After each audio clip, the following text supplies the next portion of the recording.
All right, as you just saw, we just finished taking apart everything, taking the seats out, the dash out, the wheel out, the hydro boost out. Everything is taken out right now. Let me show you how it looks.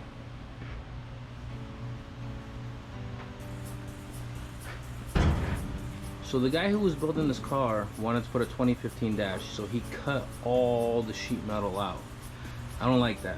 So now I'm gonna end up having to buy a new dash panel, the sheet metal. The rear floor is missing. He did put in a custom IRS. He hand fabricated everything. I have a friend named Jose. He's gonna be coming in and helping me with the build. And he told me, he's like, you know, we got to figure out what we're gonna do. Maybe change the mini tubs, put some Detroit Speed mini tubs, because these look like mini tubs, but it looks like he made them himself or he extended them. So I was talking to Jose, and Jose's a professional. He's been doing this for 40 plus years. He's built race cars, he's built show cars, he's built everything. And since I was 16 years old, I've been telling him I want a 1969 Camaro. Jose, I want a 1969 Camaro. So when I went to look at that, he came with me. I asked him, I'm like, can you come with me? I want to go look at this car. He goes, no problem, let's go. So me and him drove down to Fort Lauderdale, looked at the car, and I bought it. So he's gonna be helping me build it. I'm gonna be doing a majority of the build, but he's gonna be with me for the heavy stuff, you know, refabricating the floor. Because I don't know, I was talking to him the other day and he told me it's either we're gonna have to put, if we can put an original floor, that'll be good, you know. And I think it'll be good too. It'll look like nice, clean, original. But because it has a custom IRS in the back, independent rear suspension, and he put custom rails, I don't know if we can do that. So if we can't, we're gonna have to hand fabricate a flooring and, you know, go from there. So we haven't decided what we're gonna do, but in the next few days we're gonna talk a little bit more. He's gonna come by. I'm actually gonna take the car and I'm gonna put the car inside the shop and a little in the middle of the shop all the way at the end. I'm gonna jack it up and then I'm going to take off the wheels, put some steelies on it. But I'm probably just for now jack it up, take the wheels off and leave it on jack stands. And he's gonna come, we're gonna look at it, we're gonna figure out what the game plan is for phase one, because we're gonna have like 10 phases, maybe even 15 phases before this car is done. So phase one is gonna be essentially do the dash, put original sheet metal back into the dash, and figure out what we're gonna do with that rear floor. I think I really want to put an original floor in. We're gonna figure all that out. Even if I have to buy an original floor pan, bring it here to see if it fits. If it doesn't fit, then, you know, just have a floor pan on the side. But if not, then we're gonna have to do a custom floor. And once we're done with that, then, you know, I can do some more stuff on the inside. I want to sandblast because it has the original framing for the inside of the roof and the inner quarter panels. I'll show you guys real quick. See there? It's all original. This is all original. And it's held in with like some screws. You know, all this is original. So what I want to do is I want to go ahead and get a sandblaster, sandblast all this stuff, you know, once phase one is done, and then paint everything on the inside black. So I was talking to the guy who put the floor in, did all the sheet metal work. I asked him, I'm like, why would you put like Rhino or Raptor spray on the inside? He said, oh, that's old school sound dampening. So I'm probably gonna leave it because I don't want to sit 3 or 4 days taking this stuff off. So I'm gonna end up just leaving it, and then I am gonna be putting sound dampening on the everywhere. Everywhere is gonna have it, inside the door panels, inside the quarter panels, on the floor, on the roof. The roof is gonna have sound dampening and then also heat resistant type. It's gonna be nice, no vibration, no nothing inside. That's, you know, that's the plan for it. I actually had to go inside for like 10 minutes because it's so hot. It's like 96 degrees in Florida. The GoPro just turned off. They said it was too hot. I had to put it inside and let it cool off. But yeah, that's my plan. I'm gonna maybe tomorrow or day after, because we have a lot of cars in the shop. Once we clean up everything and I have the golf cart inside, I'll show it to you guys real quick. We're doing some maintenance on it. It's here.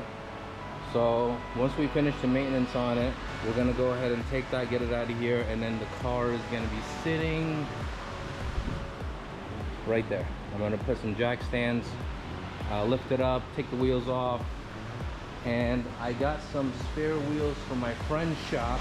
I ended up getting 6. I'm only gonna need 4, but I got these wheels from my friend's shop. He just let me have them, and you know, I'm gonna put these on because somebody already came and scratched these wheels, and I don't want to risk it. So I'm gonna take these wheels off and take them to my house with all the other stuff, like the steering wheel, the hydro booster and everything. And I'm gonna take it home and just put it inside, wrap them up in plastic, put cardboard in between them, and just store them in my garage. Because over here, people moving stuff, people are this, that, and that, and they'll get all banged up. So I don't want to risk it. They're nice, clean, they're brand new, and I'm just gonna take them home and put the Steelies on. I'll come to that probably the next couple days. I just gotta get these cars. I got about 6 or 7 cars I need to get out of the shop. All minor stuff, but I'm probably gonna be videotaping a few of them, put them online, and you know, just having a good time.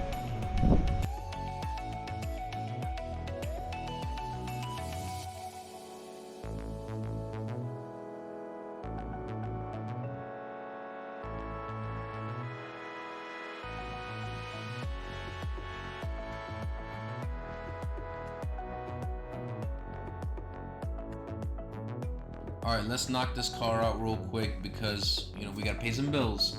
So we're gonna start off by just taking a hammer, a plastic hammer, and knocking out the lip just to make it straight.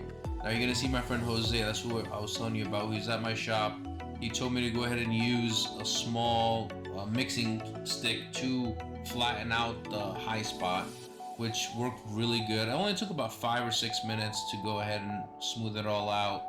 And then now I'm going to be getting the 320 grit sandpaper, and I'm going to be sanding it all to scuff it down so we can put the Bondo. The first coat of Bondo I put, as most body men will know, when you put the Bondo and then you go to put the hardener and then the hardener spits out like water, it means that the hardener is no good. It happens over time. It's just because when it's sitting out for a while and you open and you close and it's hot, the hardener goes bad. So as you see, it's not sanding too well. I knocked most of it out, and then I just decided to put another coat. But I changed the hardener and I got a fresh hardener. So as you see now, when I mix it, it's not as blue. It's a little bit of a lighter shade of blue. And then when I go ahead and sand it, it's gonna sand really nice, really gentle, and it's gonna be really powdery, as you see now. What I do is I sand it about 80% with a DA. Then I go ahead and finish it all off at the end, the last 20% with same 320, but with this hard block. And I block it all down, make it look nice, you know, feel it every time I'm, you know, cross sanding it, feeling it, making sure it's all good. And then we're gonna go ahead and, you know, it's pretty much done now. I'm just gonna get it ready so we can go ahead and primer it. I told Tyler to help me take the hood off because I don't want to tape the whole car just to primer the hood. It's 4 bolts. You take it off, you put it on the stand, and you take the car out of there. You don't have to sit for 30-40 minutes taping and making sure you're sealing everything up so you don't get primer in there.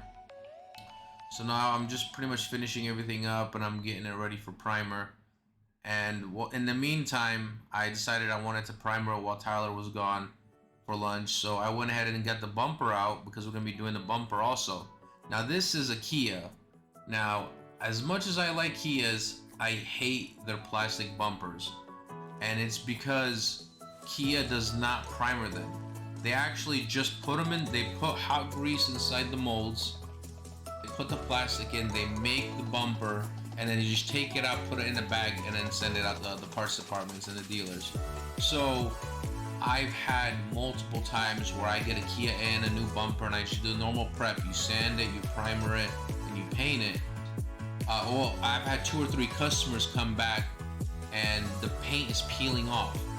And the reason it's peeling off is because it still has that grease from the manufacturer.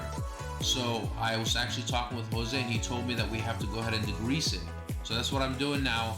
I went and got the greaser, I poured the greaser on it, wiped it down, did it 2 times, and I did the inside so we can get all that wax and grease and oil off of the bumper. And it sucks when you get a customer car in and then you paint it, and then they come back and they think it's a bad job when it's not a bad job. We just didn't know. You know, it's a learning curve. We learned how to do it. So when we get Kia bumpers in, we get a lot of them. It's a lot of work, more tedious work, and there's more steps too. I'll show you at the end.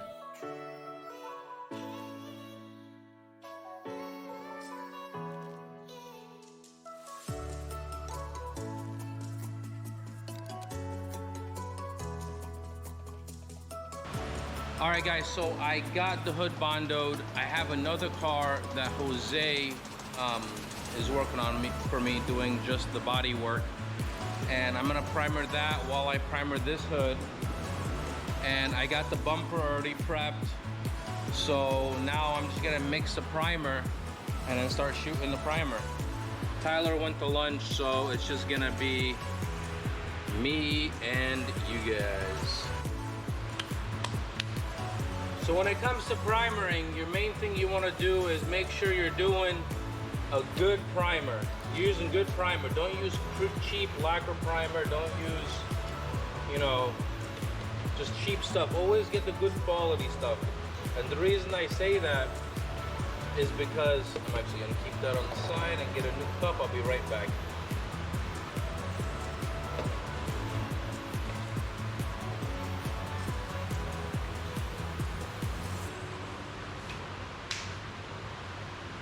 All right, back to it.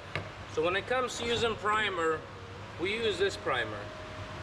It's the UP225853 from UPOL. It's a good primer. It's a high solid 2K primer. I always like to mix it before I start mixing. If that makes any sense.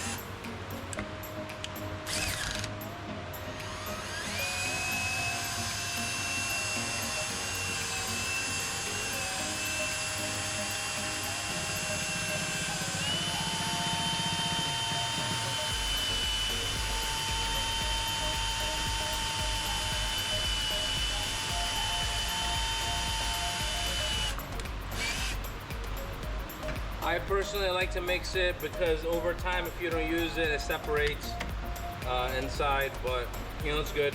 Now this is a 4-to-1. I'm gonna be doing a quarter panel, a door, 2 doors and a quarter panel on the hood. So I'm gonna go ahead and mix it a 4-to-1. And I'll probably do either a 5 or a 6. And when you say 4-to-1, it's 4 parts primer, 1 part hardener.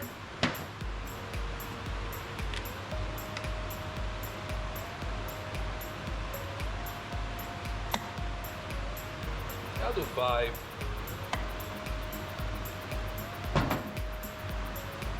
And then once you put the primer in and the hardener in,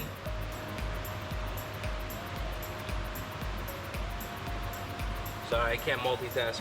Once you put the primer in, you gotta mix it. You gotta mix it good.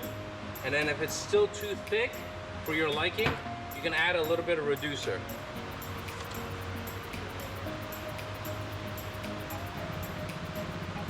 You see how it's watery still? And chunky in the bottom, watery on top. So you're gonna have to mix it a lot. And then scoop from the bottom so it mixes.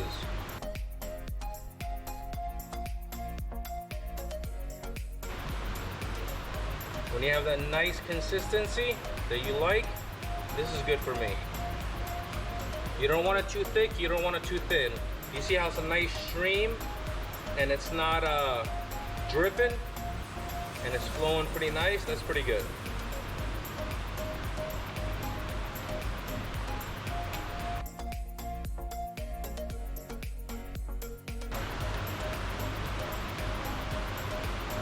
Just a little bit. I think that was too much, but it's okay. Now we mix.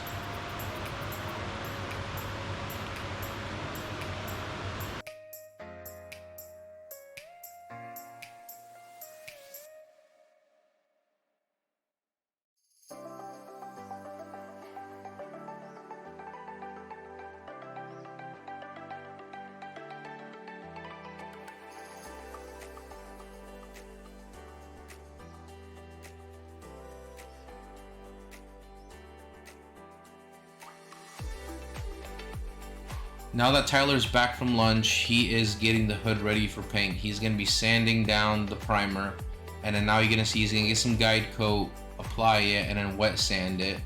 So the guide coat helps us know high and low spots, and then if there's any orange peel in the primer, it'll go ahead and notify us if we need to sand more in one place than the other. And at this time, I had a customer come in and requested a quote. So I'm going to be going outside and talking to him while Tyler is prepping the rest of the hood. Now after he sanded at 600, we're going to go ahead and just put paint where the primer is and blend it out, but we're going to put clear on the whole hood. I do not like to there's a lot of people who blend it out and then go an extra 4 or 5 inches and just put clear there and then sand it and buff it. Yeah, it'll look good for the first month, 2 months, maybe even 6 months, but then you're gonna see a line right where you stop putting the clear. I don't like doing that, so what we're gonna go ahead and do is just, when we're painting, we're gonna paint where the primer is, blend it out, but we're gonna apply clear on the whole hood. Now Tyler is getting the bumper ready for paint. Like I said, Kia bumpers are very tricky to paint.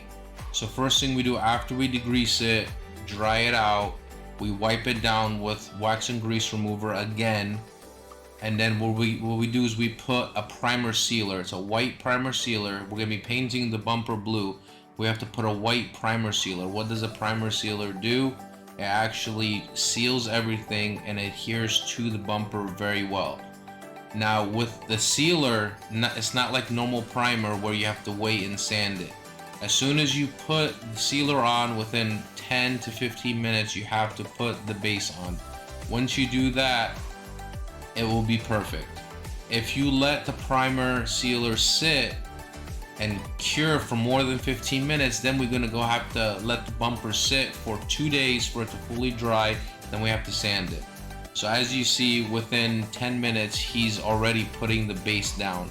Now when it comes to blue and red colors, it is always good to put a lighter color first and then put the base on, because if you sand it with just straight black, like if you have black primer and you sand it blue or paint it blue, then it's going to be a darker shade of blue. So we always put white, and it's good, that's why we get the primer sealer as white. We put white and then we put the color on, and then it matches better with the original color.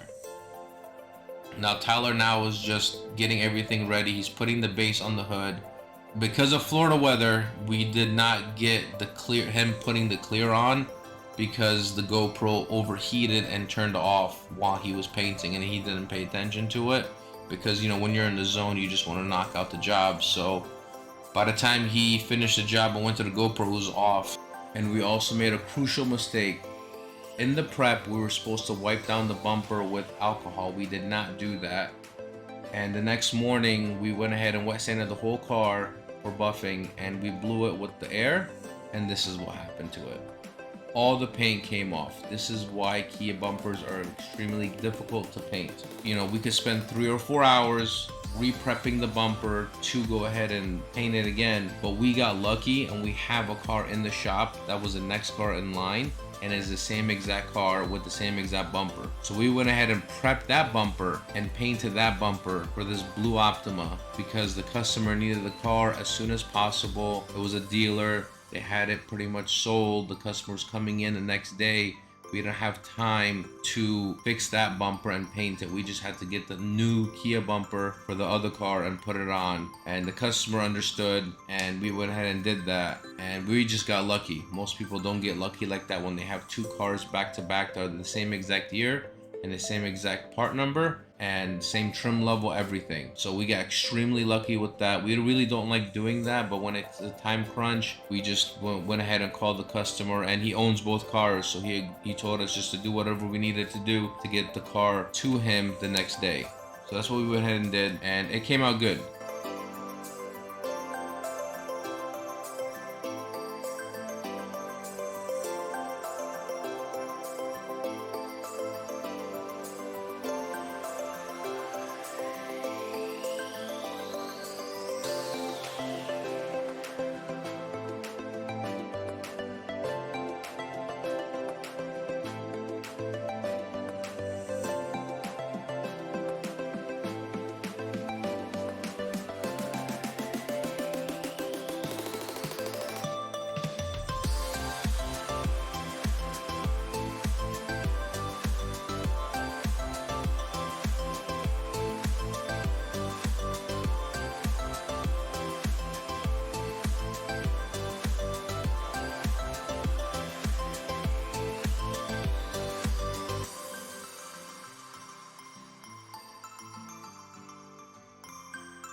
What's up, buddy? How you doing, man? Give me a hug.